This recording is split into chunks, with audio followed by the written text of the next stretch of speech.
I am recording. Okay. Hi, everyone. We are talking with Deanna Hinsz with Sassy Girl Entrepreneur. Deanna and I feel like we met a few years ago, but never really had a chance to interact all that much. Ironically, in Youngstown, where we met each other, but now you're in Indiana? Montana. Montana. Oh my God. Okay. I was thinking like, man, Indiana's pretty bad, but you decided to go even worse and choose Montana. No, I'm teasing. To any folks that are from Montana, I apologize. But we were in Youngstown at the same point in time, working with the same types of folks, had a lot of the same friends. And you went to Montana, and I came back home to Pittsburgh, and we're both kind of doing similar things. So I was hoping to have a conversation with you about, marketing and the marketing profession, the industry, how you got your start, etc. But if you wouldn't mind, if you could just start off by giving me your elevator pitch. Who are you? What do you do? How do you do it, etc.? I got into this industry by accident, honestly. As a single mom, I was working corporate America, and my boys at the time were young. They were, probably 18 months and 3. But Wow. By the time they were 7 and 10, I made the decision to start an at-home business so that I can be more present in their lives. And it was difficult, but I started a company. I baked out of my home and used social media to actually promote my product. I had no idea what I was doing, but actually got national recognition when I won Top Mom in Business by Startup Nation and Discover Card. And at that point, that's when people started asking, like, how did you do what you did? And I really had no idea. Fast forward, for 7 years, I met with people individually, having coffee and just sharing everything I knew and all the pain that I went through as far as designing sites and logos and rebranding and all that torturous stuff. Operative word, pain. It was painful. I'm not going to pretend. And I tell people that it was not easy, but then ended up launching my company where I help others. I help mainly small business and entrepreneurs launch and grow their business and speak about it as well. So you said you started in corporate America. What were you doing? I was actually managing Verizon Wireless. Okay. And yes, so I love technology. I've always loved the technology piece and figuring things out, and that probably cushioned a little of the pain. Right. Did you go to school for marketing or business, or what's your educational background look like? So I graduated from YSU with a degree in psychology and then minors in biology and sociology. So that was really not on my agenda, but I debated on psychology or business. Both of my parents are business owners. My family, aunts and uncles, everybody around me pretty much had owned their own business. Mm-hmm. So the determining factor for me in going in psychology at that time, which is kind of funny, is that I didn't have to take public speaking. Okay. That is quite ironic. That's how I made my decision. Yeah. So, but it kind of, I thought like I was never using my degree, but I realize now when it comes to marketing, how much that actually plays into a lot of it. Well, not just marketing, but also like from a few different aspects. So, deciding to be an entrepreneur. So essentially you didn't go into business because maybe you were more introverted. You didn't want to do public speaking. And now, an entrepreneur, and we'll get to this, but what forced you to become one also forced you to become an extrovert. And ultimately, like how that psychology builds into not just running your own practice, but how you manage sales, how you manage clients, how you manage vendors and vendors of vendors and all of that stuff. Like psychology is absolutely critical. And having sort of that philosophical understanding of how psychology, sociology, all of that works is going to help you on the front end. On top of the fact that communications is inherently psychology. How do you talk to people? How do you decide to talk to them? What tone? How are they going to be interpreted when you use a specific tone? So yeah, so that's great. You're able to put your degree to use. So anyone that's watching this, hopefully all of you are, you can go to school for something that is unrelated to business and still become a successful entrepreneur. And you may find that, you know, your degree has a lot of merit and practical utility. Absolutely. Yeah. So yeah. So you've got this psychology degree and you're running your own business. What are, and we'll bounce around a lot, by the way. Yeah, that's cool. I'm good with that. Okay. Yeah. Keep you on your toes. No. How would you say you use your psychology understanding to work with your clients? Well, I think a lot of the things that you mentioned are absolutely accurate. The emotional intelligence that goes with psychology and talking to your clients definitely comes into play.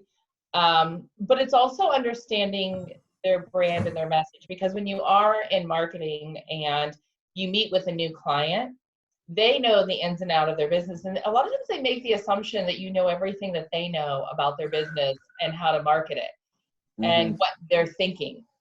And so you have to be able to ask the right questions to kind of pull all that information out, because what's in their head may be totally different than what you're thinking. So I think the biggest factor when I'm talking to my clients is just being able to really draw that out and duplicate their vision or make it better than what they have already. Because that's a challenge, especially in the beginning. You know, you can be on two totally different pages, say the same thing, and come up with two very different looking strategies. Right. Yeah, absolutely. And so I'm glad you mentioned that, because when I first take on a client, depending on who they are, so we'll use the context of the small businesses, the small business environment, and taking on like a restaurant, right? So one of the things that I like doing is I like walking into a situation, an introductory situation, completely ignorant, like just flat out stupid and not knowing of anything about that client, how they do it, what they do, etc.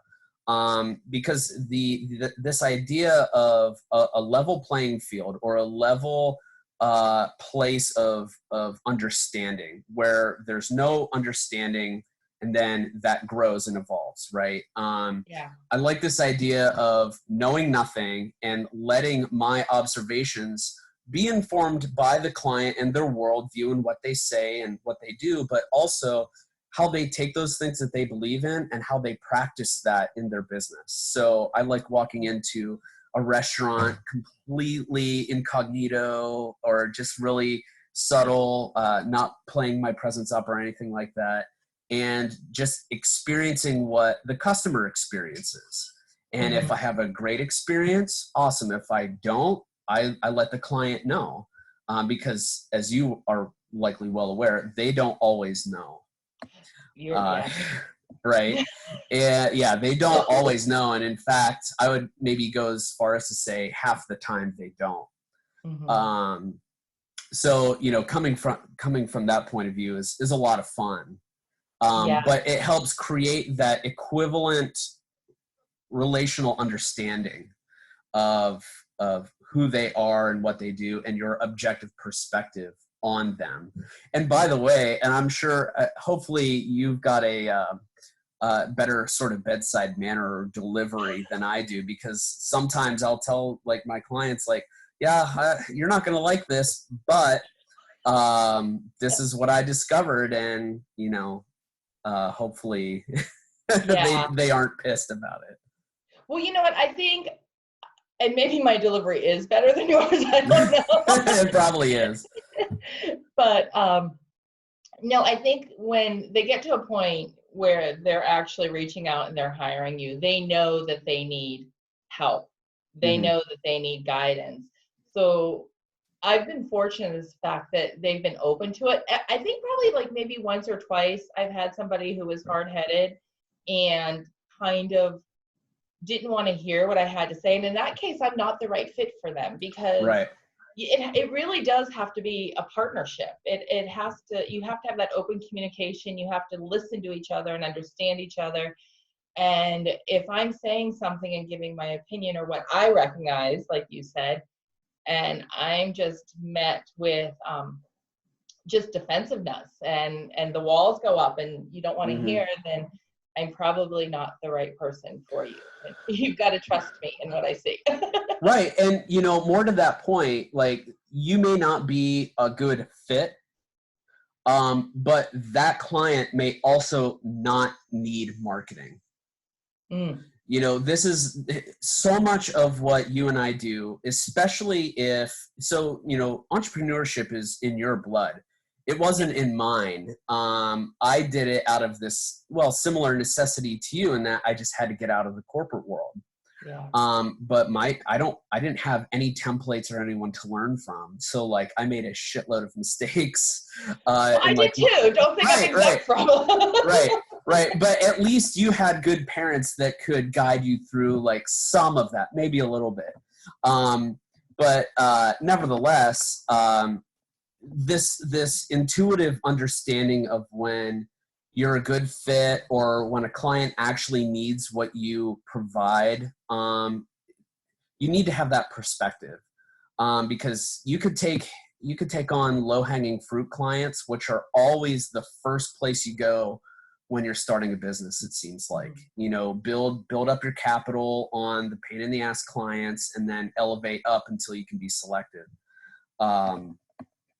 And most of the time, those low-hanging fruit clients, they don't actually need marketing. They don't need, let me reiterate, they don't need strategy. They just need producers. Yeah. Right. Yeah, that's a good point.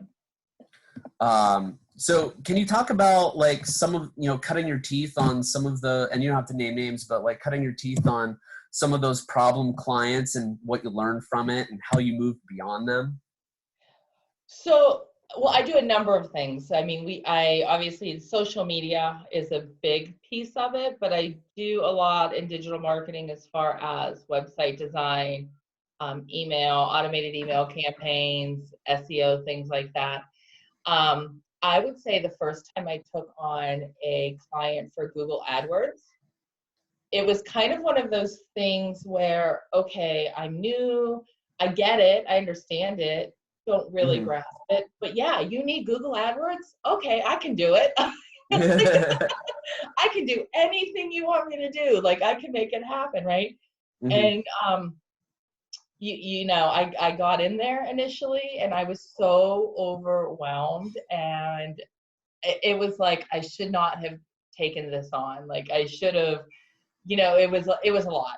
So I had to kind of work through a lot more time invested in really learning it and going through the training, mistakes that I made, you know, and then I try to be fair. So it's like, I'll set up my own, so I'm not wasting their money, but then I'm using my money that when you're starting, you don't have any of. At least I didn't have like this huge fund. So, you know, it's the trial and error that way. And sometimes you eat what you spend. Like, it's just like, this was my mistake and I own it and I'm going to eat it. But I think taking on things that I really didn't know initially, trying to be everything to everybody was the challenge. And I'm thinking of this one particular client who was a lot nicer to me than he needed to be. Because I probably would have been furious, but he was so like, oh no, it's okay. Like, I understand. At first I tried to fake the funk. Like, I know, I got this. Like, I know how to do that. And then I realized I was in over my head, and things didn't work in the first 2 months the way I had hoped that they would work. And just kind of had to come clean, but he was super cool and we worked through it. But that time period, it was exhausting. and embarrassing. Well, good on him for keeping an open mind and valuing what you do through those sort of problem spots. You know, it's probably also that he got you for relatively cheap. Yeah, absolutely. So If he was spending a big ticket, he probably would have been upset. right. Yeah, the cheaper you are, the more problems they can sort of sustain. Yeah. Yeah, I've been there. And fortunately, I've had some clients that were very similar in that respect. Yeah. And I don't know if that gentleman is still a client or not, but the clients that I had that were kind to me in the beginning, I made an attempt to keep them around as long as possible, not just because it affected my bottom line, but honestly, I would give them better pricing because I would know how to work with them. And relationships like that can really pay dividends. Yeah. A lot of my clients from the beginning, they do get a better price than newer clients, but the way I see it is they trusted me in the beginning. Right. They're still with me. They're still there, and they're awesome, and the relationship is solid, and it's pretty good. It's pretty sweet, actually. And they work for you. They know that, like, okay, well, I'm gonna recruit these people over to Sassy Girl and get myself a nice little discount on the next round of services I need or whatever. Yeah, definitely. You know, little things like that's not necessarily a little thing, but interactions like that are really important to recognize, especially when you're starting your own business. I mean, times like right now, in the midst of the coronavirus chaos, how are you handling everything? So, you know what, you've got to adjust. You have to adjust. And I actually have two different groups of clients. So I have those clients where I actually manage their accounts. And then I have clients who actually come to me for coaching and consulting as far as how they can do it themselves. And it's those clients who are actually feeling more of the pressure because they are small business and they're entrepreneurs. They are the restaurant owners. They are, I mean, even like multi-level marketing companies and travel agents. I've got travel agents who are working with me right now. So they're the ones that are really feeling the heat, and you really need to adjust. And I've been trying to go live and share information. Some of the things that I've suggested is, you know, you've got to rethink it. I have one client, in fact, that's doing an amazing job. They have a restoration company. They have totally shifted gears. They are going live. They're doing some of their, like, they sell the paints you can do. You can like redo your furniture. And so they're doing these tutorials online. They're doing curbside delivery. They're really doing a lot of cool stuff. And that's what you need to do right now is kind of shift. And I think we're all going to be okay as long as we shift. And I reshared something Gary Vee had posted maybe 3 years ago. I don't know. When did Toys R Us close? Oh, that sounds about right. About 3 years ago. Yeah. And he said, you know, when everything changed, they didn't really believe in the internet.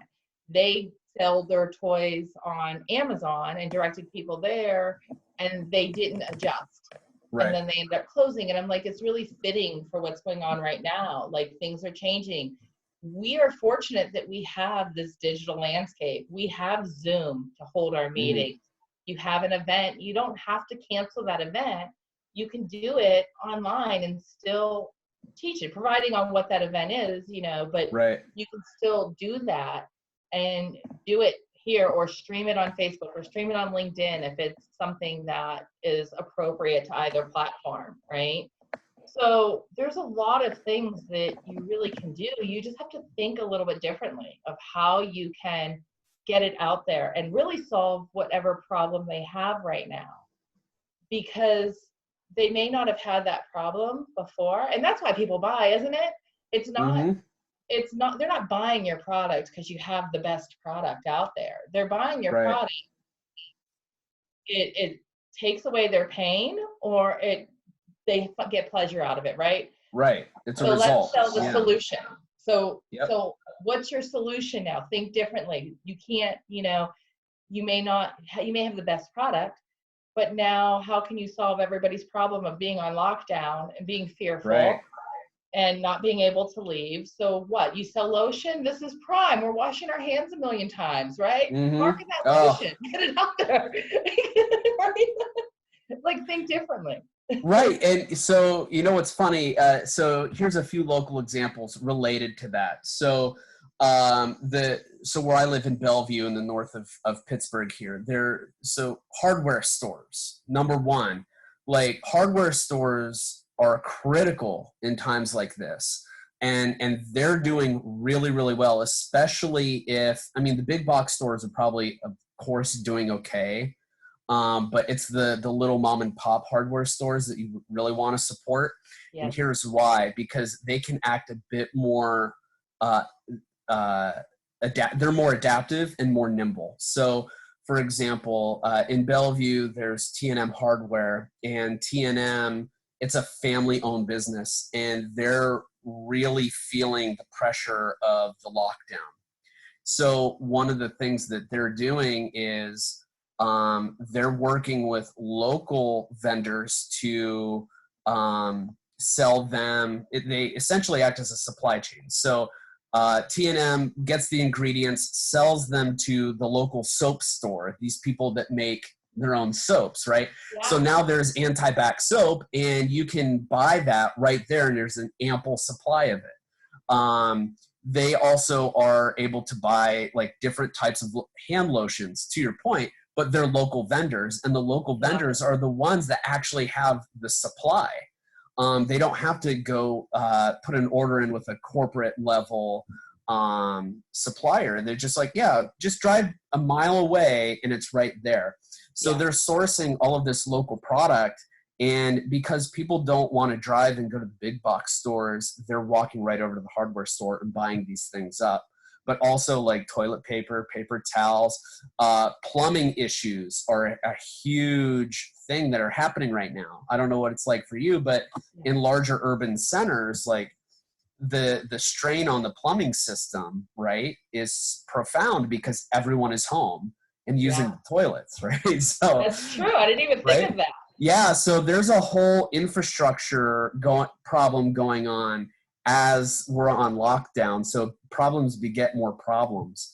And like even the hardware store, like working with the local bakers. So the bakers have, they're making bread. You can't get bread in the grocery stores. They've got eggs.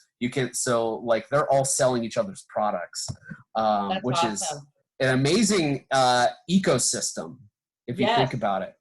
Absolutely. I love that. I absolutely love that. And I think that's what we need to do right now as small business owners, right? Mm-hmm.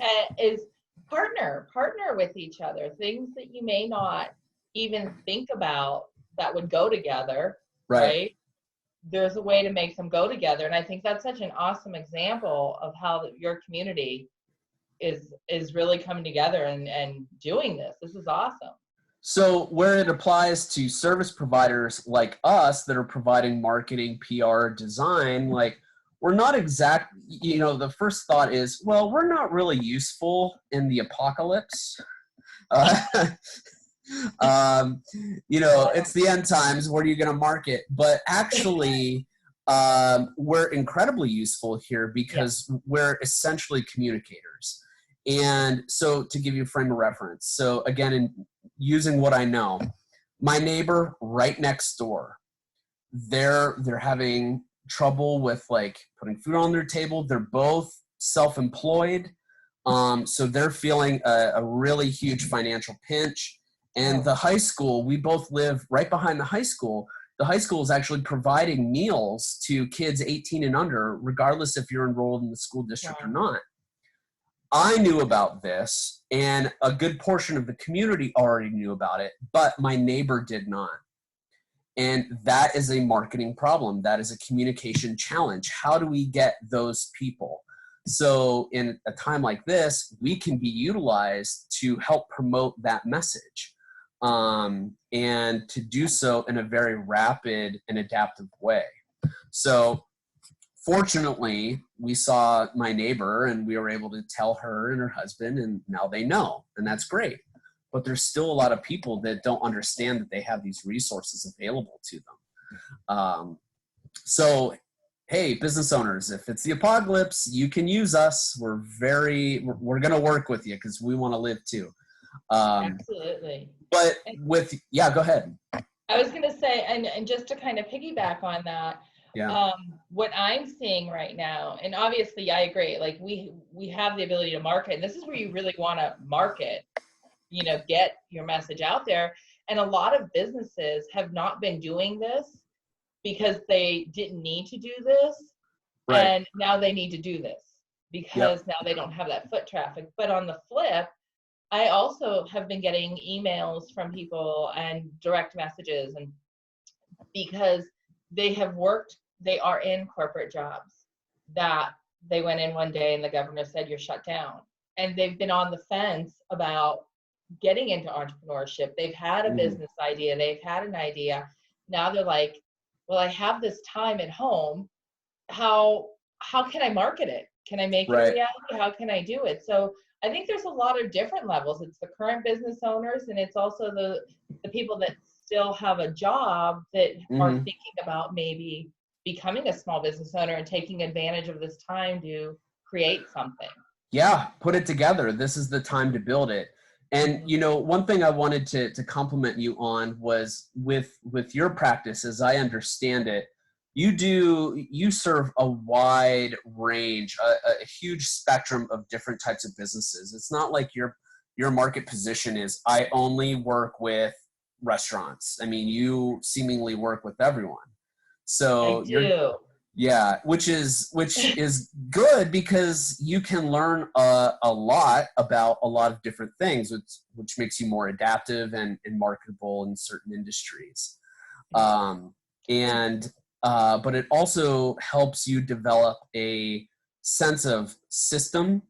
So, for example, like you can take my Bellevue reference and see Main Street America, right? And build a system that's based on, all right, well, the hardware store is going to be the supply chain for the baker, and the baker's going to make bread and serve these things. So like, not just the systemic perception of marketing and communications applies to the systemic sort of framework for businesses in general. So you have a really unique niche in that you can connect seemingly unrelated businesses together. So if you have like a construction company that is like really great at, fixing things quickly, you could say like, all right, well, I'm going to get them to come over and patch up the sidewalk near this baker because people are going there and it's a hazard. The municipal government can't act quickly enough to fix it, but there's hundreds of people there. And so like, maybe that's something they donate, you know what I mean? Yeah. And it creates goodwill across the board. Definitely. So, yeah. Definitely. And it's kind of funny because I'll order most of my clothes online. Okay. Because the shopping is not good in Montana for women. It's not like at home on the East Coast. It's a little bit different. So I'll order, but when I just ordered some clothes because I was supposed to be in Europe as of today, like yesterday we're supposed to leave. So were you going to Italy? We were going to go fly into Germany and then to Italy. Wow. Okay. Yeah. So that got canceled. I'm glad you're not going. Yeah, we didn't have a whole lot of a choice in the matter, but yeah. But yeah, so we're here. But I ordered something, and in it came a coupon for a discount for a case of wine. Oh. And I'm like, brilliant, right? Women's clothing, case of wine for a company I've never heard of. That's what we need to do. Like, that's what I'm talking about. I'm like, and I have the coupon. I'm like, I'm so going to order this case of wine, especially because I'm not going to Europe. Right. I don't know if it's good or bad, but I'm like, okay, I see the value. I'm in the house. This is a pretty decent discount. I'll give it a shot. I'll order a case. But I would have never thought about that if if I had not bought this jacket, a denim jacket from Right. You know, it's funny you mentioned that, because talking about adaptation, excuse me, like my friend Holly runs a winery in 84 Pennsylvania. Okay. And you know, they can't have people go to the winery. And I don't know if you knew this, but liquor stores are closed in Pennsylvania. I did not know that. Yeah, I think they might be close to closing in Ohio too, but as of now, they're completely shut down. Restaurants across the board are shutting down. Even takeout isn't even an option. And my friend Holly's like, you know what? We're going to round up all the employees. We're going to throw a case or two of bottled wine in their cars, and we're just going to make home deliveries. So that's how they're sort of, you know, I would so deliver, or I would so order up a Holly. Can right? she come out here? She might. She might. I'll ask her if she'll deliver to Montana. I think that's smart, but that's what you have to do. You have to think outside the box, you know, and you've got to adjust. Right. That's part of the hustle. Yeah. Yeah. But people are going to want wine. If they're locked in the house, you know, they're definitely going to want that. So I would say with their kids all day, home from school. Who doesn't need wine right now? Everyone does. If you don't drink wine, try some. It's great. I bought Corona just to support Corona beer during this time, because I feel terrible that people think that there's some sort of an association. I'm like, no, I thought it was a joke. I thought like it was clickbait when I saw it. Right. And I'm like, oh my goodness, this is really serious. Like people actually think that they have something to do with it. So yeah. And you know, it's too late for them to rebrand, because factories are shutting down, like print suppliers, like they can't just come up with a new brand identity for that beer and then sell it, you know, within a week. Like that's a months-long process. And you know, like, so they've got a really big problem on their hands, that, you know, folks like you and I understand that we can cut through that nonsense, right? Yeah. But you know, others can't. And the cognitive dissonance is just staggering. It is. I'm still like, I'll buy as much as I can. I'll do my share in supporting them. Right. You know, and so one of the things that I've been observing lately, especially right now with the corona outbreak and everything that we're dealing with, is how are marketers, marketing communication people, marketing or communicating the ideals of safety, and then also the truth about what's happening. Because we're in that fake news era, right? Where like you're having such a hard time cutting through it. So this is obvious with people still going out to bars before they were shut down, and just spreading the disease and just being completely ignorant. Can you talk about like how, try as you may, your marketing solutions are just not going to work for all people? Do you have a particular example of that where you feel like I nailed it, this is great, everyone's going to get it, and then it either falls flat or it's a half measure? Gosh, that's a good question. I can't think of it. I'm sure I do. I'm sure. See, you handled that poorly. I set you up to brag about yourself. Yeah, I have no doubt. Oh, I've got plenty of those, but I'm trying to think of something where the message. Well, you know what? I will say I have, and I don't even know if this is really the answer to your question. It just popped in my mind, but because I'm thinking coronavirus, right? And I'm thinking messages that flopped, and this is kind of free. This really has nothing to do with coronavirus. Sure. But I have a client who one of their product is travel insurance. And when I talk about it and when we're marketing it, it's like crickets. It's no matter what I do or have done in the past, it's just flat, non-responsive, Right. don't need it, not a big deal, doesn't pertain to me, engagement down the tubes kind of content. Right. And, you know, this is something going into spring break that we try to focus on because this is, you know, it's important. Right. And so I'm taking that, you know, and I think right now the wounds are too open to talk about travel insurance. It would be like pouring salt in the wound Oh, to and mention it how? today. Yeah. But of course, this is something like, okay, it was flat then, but I think this next time when I run that, maybe going into Christmas travel, if this is all done and over with, I don't know how long we're going to be dealing with this. Give But it a year. yeah, so maybe by next spring break or whatever it looks like, Right. you know, the content I think will look a lot different. I believe that it'll look a lot different and the response will be a lot different than it. But yeah, so, and I don't know if that really answered your question. I think I kind of went off track with it. Well, frankly, I don't know if there's an answer to it. I really don't. The tides shift so frequently and at times so powerfully that, like, how do you wrap your head around it? I mean, things right now are changing hourly.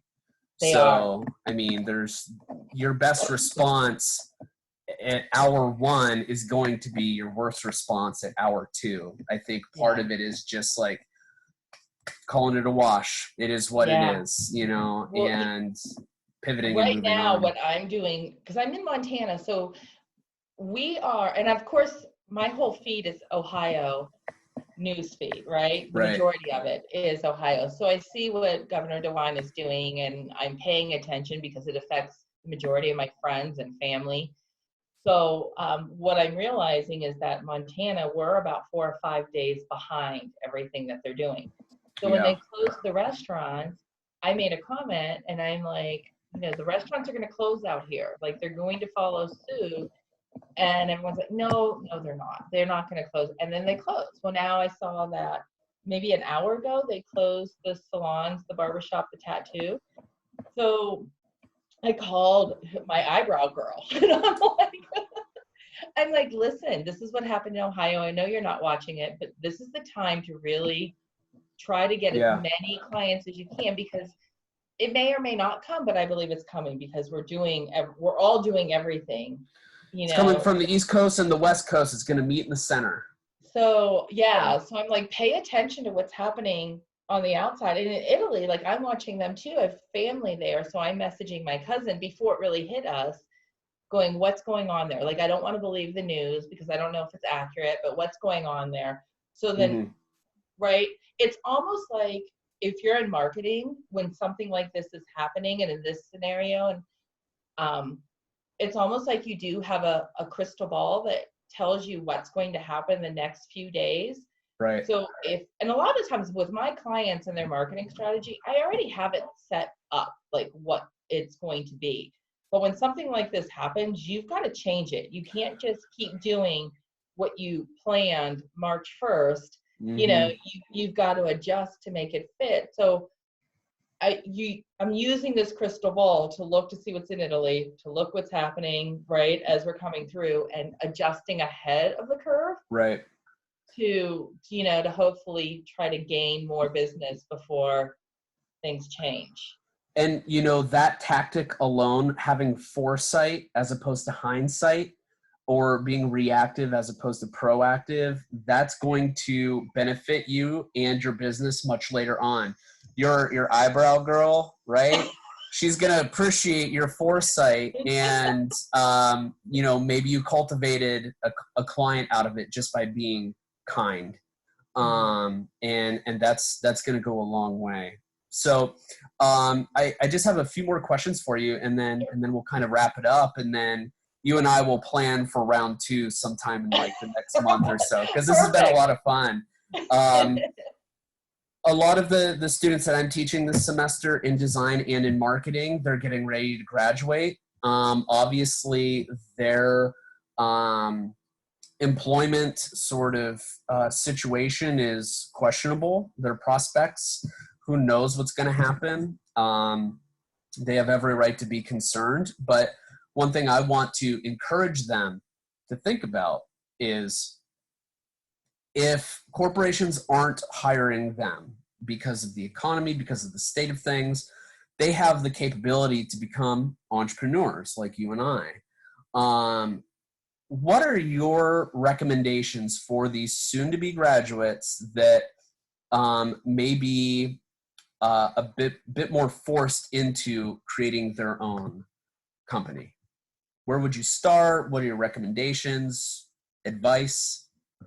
So if taking that route as far as becoming an entrepreneur is what they choose, they want to pursue, or they're forced into it, like you said, the lowest hanging fruit, right? Start with your sphere. And you've got to bring a lot of value. So bring value. I hear your little one in the background. Oh, yeah. Bring value, like share what you know and help people, and, be open.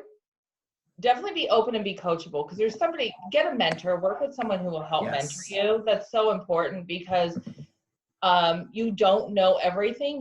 You may think that you know everything, but you don't know everything. And I've had interns work with me, and they think because they grew up with an iPad in their hand that they have all the answers, but it's the strategy that is different. It's not just posting. So just be open to the coaching.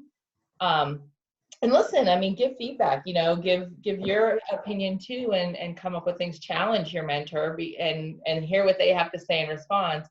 But definitely get a mentor, bring value to people, and, just don't be afraid. Have that positive mindset. Just do it.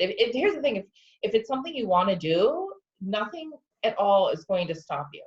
If it's something you really don't have your heart in, you will find a million excuses and a million reasons to stop, because everything is hard, right? Entrepreneurship is not for the faint at heart at all. I say that all the time. You get kicked in the teeth a lot, so you've got to get up. You can't, if you're someone who gets kicked once and you stay down, then this probably isn't for you. It's probably not. So just do it. I mean, just push forward. Push forward. Great advice. I love the aspect of getting a mentor. I think that is absolutely critical. I did not have much of a mentor with my first business, and that delayed my progress significantly. You're also, with your business model, you're kind of doing it right. Like, you're solo, right? Yeah. One of the things that I decided to do was surround myself with incredibly talented people that I also had to pay. And while I don't regret that, I did that. I was 25. Wow. And I'm responsible for sales and payroll, right? And like, that's one of the reasons why I have so much white hair that you guys can't see. Those formative years, definitely stay solo, take on what you can. Oh, yeah. Don't be afraid to say no. You're chasing capital, and you want to be able to provide for yourself and grow your company simultaneously. But part of that growth also means saying no to some things. And absolutely, you and I, like that first year, like, you might have felt terrible saying no. Like, I can't believe I just passed on that. Well, I couldn't. I didn't feel like I could afford it. I mean, I was a single mom. I was the only income I had. So, and I had a house and I had a car and I had 2 little boys. Yeah, so, that's true. So it was scary to say no, financially scary. But yeah, it's so important, because when you say yes to someone who should have been a no, then you can't say yes to someone who you're not giving that other person an opportunity, right? Right. To approach you, you're blocking somebody out. And when I realized that by me taking on something that wasn't so great, I'm blocking a better opportunity, then I kind of shifted and got a little bit more selective. And it does come. It will come. If you do good work and you do always, if you're fair, do what's right, business is going to come. Absolutely. Well, I would say that's as good of a note to end on as any. Thank you for chatting with me, and I hope to do this again, Deanna. The sequel. Hopefully, we can do this again, and soon, like maybe a month or two, but certainly before the next disease outbreak. I think that sounds fair. I think that is a doable sort of goal. Yeah. Thank you. So if I have students that have questions or want to learn more about your business, how can they contact you? What's your website, social media? So my website is sassygirlentrepreneur.com. You can email me at hello@sassygirlentrepreneur.com. And you can find me on Instagram, Facebook, LinkedIn, all at Sassy Girl Entrepreneur. But Twitter is Deanna Hinsz, so which is my personal. But I still talk business mostly on there. Every once in a while, I'll retweet my boys.